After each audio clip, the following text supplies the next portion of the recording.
Today, Brooke Jones and I are going to talk about intimate partner violence. I have been a victim of intimate partner violence, or IPV. When you hear violence, you might think that means just physical injury or rape. What doesn't come to mind is verbal and mental abuse, gaslighting, financial or sexual control. The biggest issue for me was financial insecurity. I needed a place to live.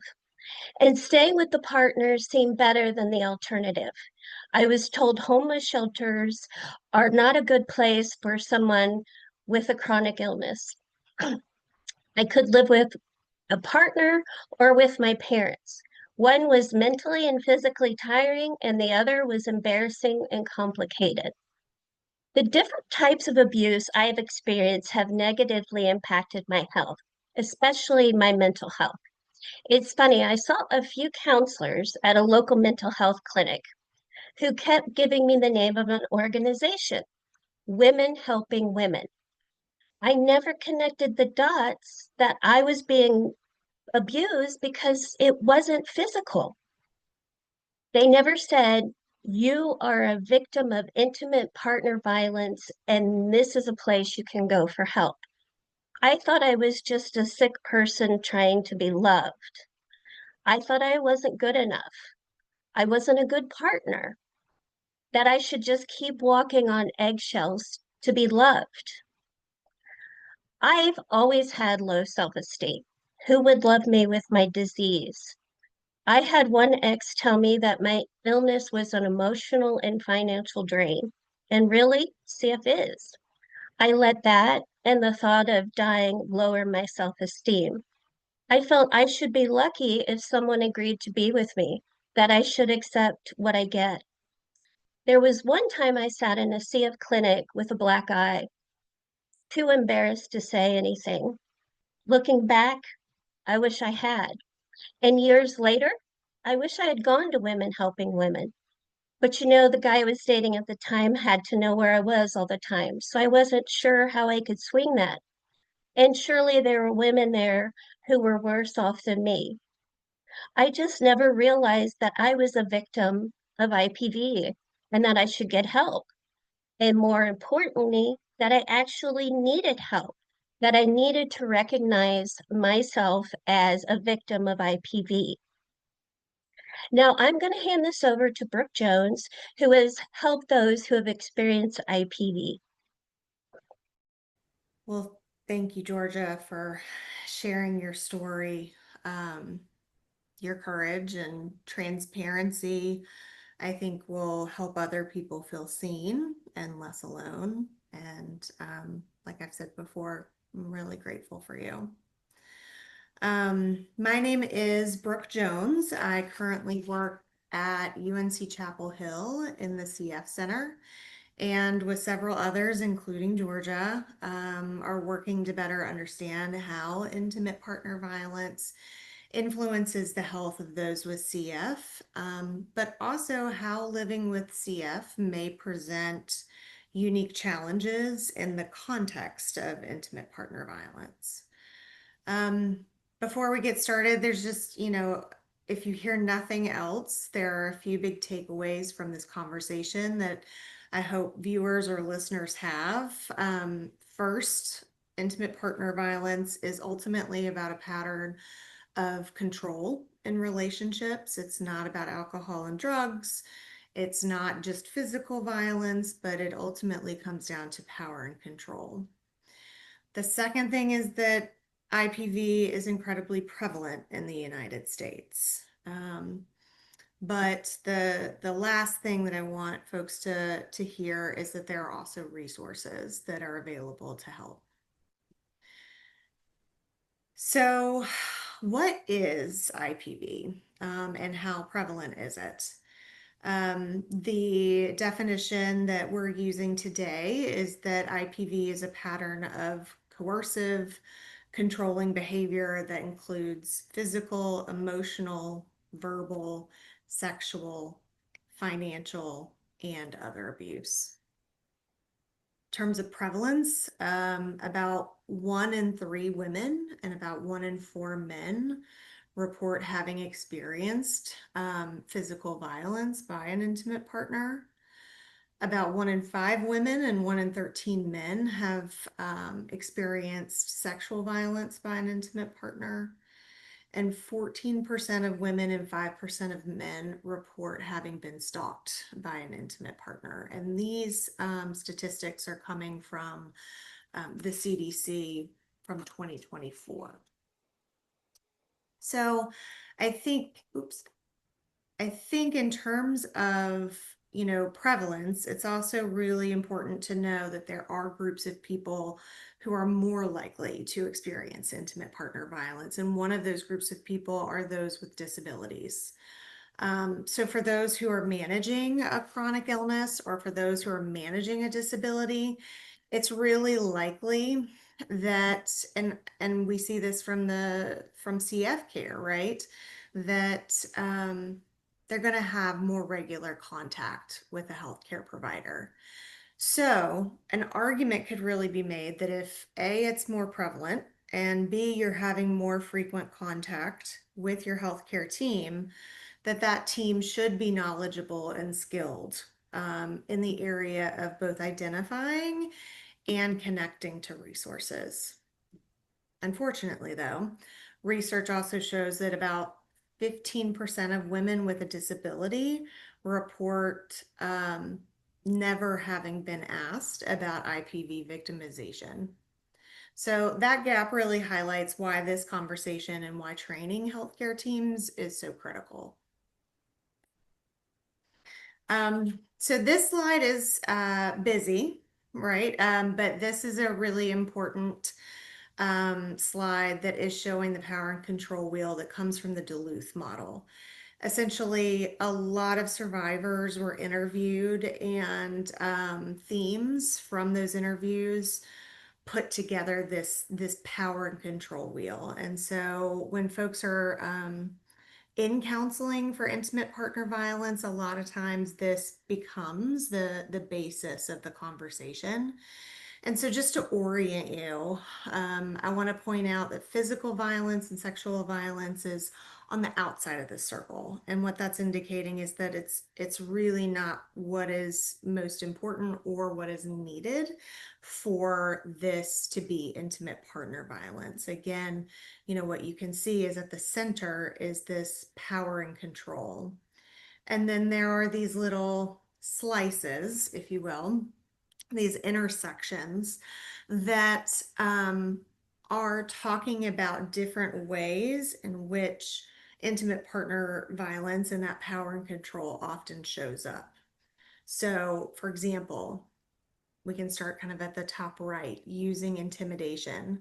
So making folks feel afraid or unsafe by using looks or gestures, smashing things, displaying weapons, abusing pets. Essentially saying, I'm not doing it to you, but look at what I can do.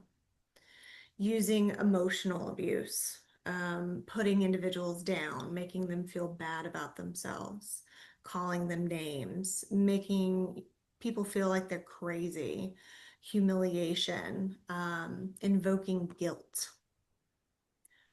This third one is using isolation, controlling what they do, who they talk to, what they read, where they go, limiting outside involvement, or using jealousy to justify actions. This next one down at the bottom is minimizing, denying, and blaming, making light of the abuse and not taking concerns seriously, saying the abuse didn't happen, shifting responsibility, or saying that the victim survivor caused the abuse. If there's children in the relationship, children are often used as a tool of power and control. And so it might be making someone feel guilty about the children, using children to relay messages, using visitation to harass, threatening to take away children. This next one is using privilege. So treating someone like a servant, making them, making all of the big decisions for the relationship, being the one to define roles, using privilege to discredit, to put them in danger, or to cut off resources. and use systems against them, or acting like kind of, quote, the master of the castle. Using economic abuse, I think Georgia mentioned this as she was talking, preventing folks from getting a job, making individuals ask for money, interfering with work or education, using credit cards without permission, opening credit cards in someone's name, not working and requiring them to provide support, or keeping their name off of joint assets. And then this last one is using coercion and threats. So making or carrying out threats to harm them, threatening to leave, threatening to die by suicide, threatening to report them to immigration or child welfare, or making individuals do illegal things. And because it's equally important to talk about what healthy relationships look like, I wanted to include the quality wheel. And this, this represents trust and communication, respect, and shared decision making. And so I think sometimes it's really helpful to hold up these two wheels side by side as you are thinking about your relationship. To say like, well, what is more prevalent and what is going on here?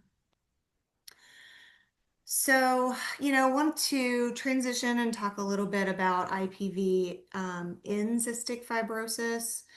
So the question is like, what do we know about IPV and CF so far? And there have been a few studies that, touch on IPV. So for example, this first one was done in 2019 by Kazmersky et al. And they were surveying CF providers and CF care teams about, attitudes, skills, confidence in kind of having different types of discussions with adolescents in the CF population. And only 38% of providers strongly agreed that they felt confident in screening for IPV in an adolescent population. To my knowledge, this survey has not been replicated with patients who are adults. But I do think that that's, really interesting. And I think that that is telling because, our guidelines say that we are supposed to be screening for IPV in terms of US guidelines. So the next study was done by the same author, and this one looked at 5 US CF centers. And this one, they were interviewing people with CF, or they were surveying people with CF. And what was reported was in line with the general population. A third of women with CF were reporting lifetime history of IPV, and another 7% were reporting reproductive coercion. Brooke, I know when I'm at clinic, they ask me if I feel safe in my home. And I don't know that I've ever felt unsafe, but yet I was still a victim. So when I'm asked that question, I only think about the physical abuse and being unsafe. Are there other methods to screen if only 38% felt they're confident in screening? Are there other screening tools that could be used in adult clinics? Yeah, I think that's such a great question. And yes, and there are a number of different tools. Um, Currently, we have integrated a few different survey tools into a larger survey that's going out between 2 centers. And it's asking about all types of things. It is asking about physical violence and sexual violence, but it's asking about psychological abuse. It's asking about partner interference, which I think is a really important term when we're thinking about chronic disease. So there's a tool, it's called the Partner Interference in Cancer Care tool that was created by folks out in Kentucky. And it's I think speaking to the nuances of IPV, right? So it's speaking to, are you allowed to rest after an exacerbation, or, after surgery or after treatment? Are you, told your burden? Does your partner interfere and argue with your provider or make you get a second opinion when you're really comfortable with what your care looks like? Um, and so, I think in the context of CF, I think looking at a full range of questions that really speak to the nuances of power and control, rather than asking, do you feel safe at home? Because it's not a very specific question, right? And I think you're saying it like that didn't resonate with you or with your experience. So, you know, all of this has been really like helpful context for when our group decided that we wanted to apply for grant funding from the Fibrosis Foundation. And so, as part of the grant application, we reached out to staff with the CFF to survey those folks who are with Community Voice about their interest and their openness in answering questions about IPV in both research and in the clinical setting. So unfortunately, with timing, we only had the survey open for 1 week. But even with that 1 week, we still had a total of 54 people with CF and family members participate in the survey, and 44 of those were people with CF. And so what you're looking at here are responses of just people with CF rather than family members. But the responses really showed that, 59% of that sample thought studying IPV and CF was really important. 82% said that they were extremely likely to answer an anonymous IPV survey, so like in the context of a research setting. 66% said that they were extremely likely to answer a confidential IPV survey, such as in the context of clinic. 39%, so almost 40%, said that they did not know how to access IPV resources on their own if they needed to, which I think is really important.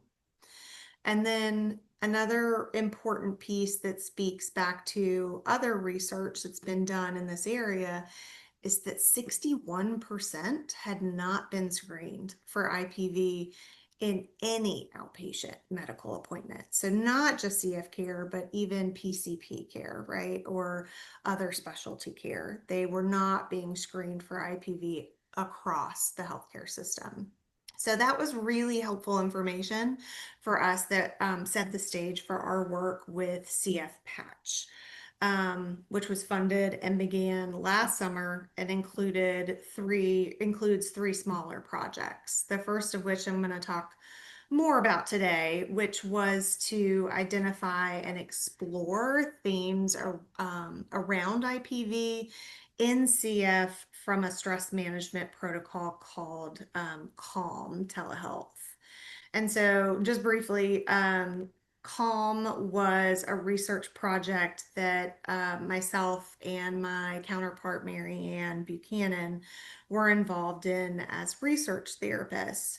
And it's a 6-session stress management protocol where, it's tailored to CF, and you are learning skills in different areas like communication or problem solving, unhelpful thinking patterns, and we know it's effective. But what was interesting is that as we were talking about, the sessions, and as we were going through them, is both Marianne and I noticed that for some folks, they were talking about stress management in the context of their relationships. And so even if a participant didn't directly say, I'm experiencing IPV, they talked about their stress and they talked about the conflict that they were having with their partner. They talked about interference in healthcare. And they talked about a lack of social support that they had in navigating living with CF. And so, because those sessions were recorded, we went back to the participants and we asked them if we could, take another look, at these videos, but this time through the lens of IPV. And so our team really spent some time thinking about how to do that methodically. Um, and by having access to the transcripts of those videos, there were several themes that were elevated from that data. So the three themes that were really elevated, and I think Georgia, you spoke to these, right? The first one being undermined self-worth, which was that, living with CF really impacted self-esteem, and that as a precursor to IPV, there was this sense of being less than. And that really sort of shaped the entrance into future romantic partners. The second theme that came out was double isolation. So I mentioned in the power and control wheel that isolation is often used as a strategy, as a tactic. And that's because, if someone is isolated, they don't have anywhere to go when things get bad, right? The only person that they can really react to or go to for support is their partner. And so within the context of CF, there's really more of this like layered isolation because you additionally have this physically taxing disease, right? And these constraints that are related to CF of, how am I going to feel today? Or, I have friends and family members who are frustrated with me because I haven't been able to leave the house. I haven't been feeling good and I've missed some birthdays or I've missed some events. And that coupled with the jealousy or the control of a partner really created an additional stressor for folks. And then the last theme that came out was the erosion of health autonomy through gaslighting. And again, gaslighting was a component of the power and control wheel, but this was pretty specific in that it was targeted at CF. And so caregivers leveraging their role to manipulate and distort perceptions of health. And so I think of the three, that one is maybe more abstract. And so to highlight this, I wanted to pull some of the quotes that came from these transcripts. And so the first one is the first weapon was, all right, you're not using me for health insurance. It was not only a fear of leaving, but it was a manipulation tactic to keep me. The second quote was, with my ex-husband, 100% of the housework, even if I had a PICC line, was my responsibility. I had to figure out how to wash dishes, even if I couldn't get my IV wet. It didn't matter how sick I was. Since he was earning the paycheck, everything involving the house was my responsibility. And then this last one was, one of the things my ex told me is that I over dramatize my health problems. That's why I get so silent when I'm in pain. I don't want to over dramatize it. I'm in pain. Somebody help me. No, that's dramatizing it. Just shut up and sit there. It's really hard on me. And so, these had long-term consequences on individuals in terms of,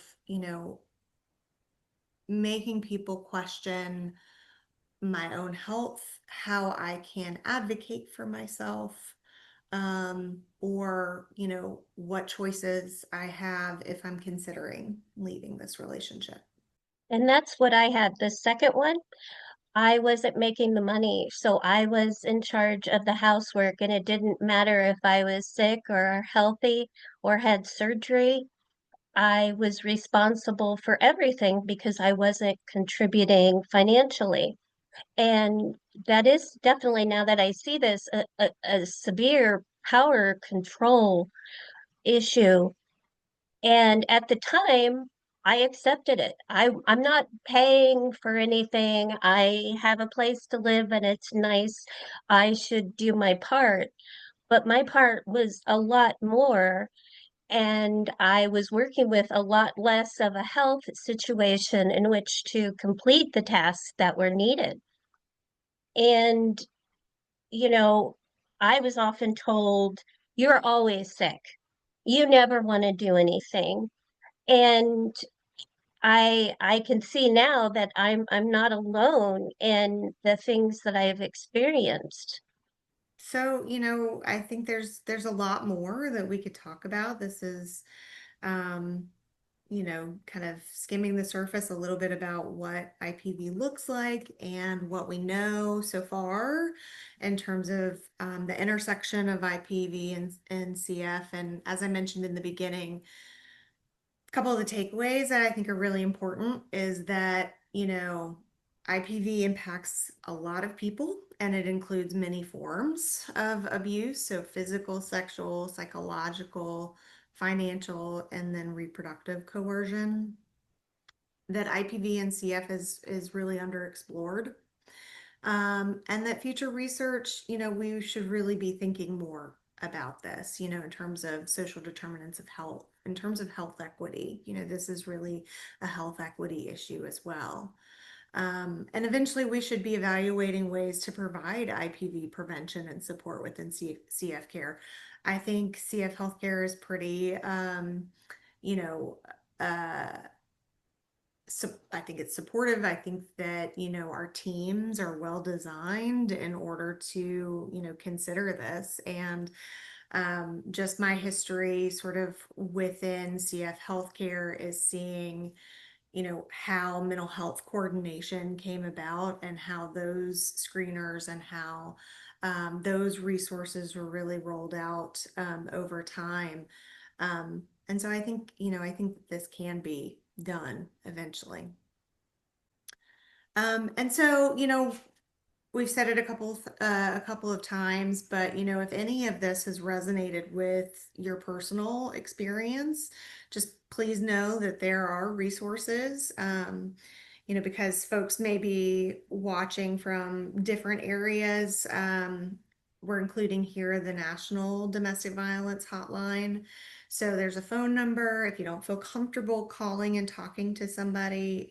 There's also an option to text. And then if you go to the website for the National Domestic Violence Hotline, if you prefer to chat with somebody there, there's also that option too. And they can also connect you to resources in your local community. I Thank you. think we've covered a lot. I hope people get something from our presentation and have the takeaways that Brooke mentioned, because this does seem to be impacting about a third of the community, and we all deserve to be acknowledged and heard and helped.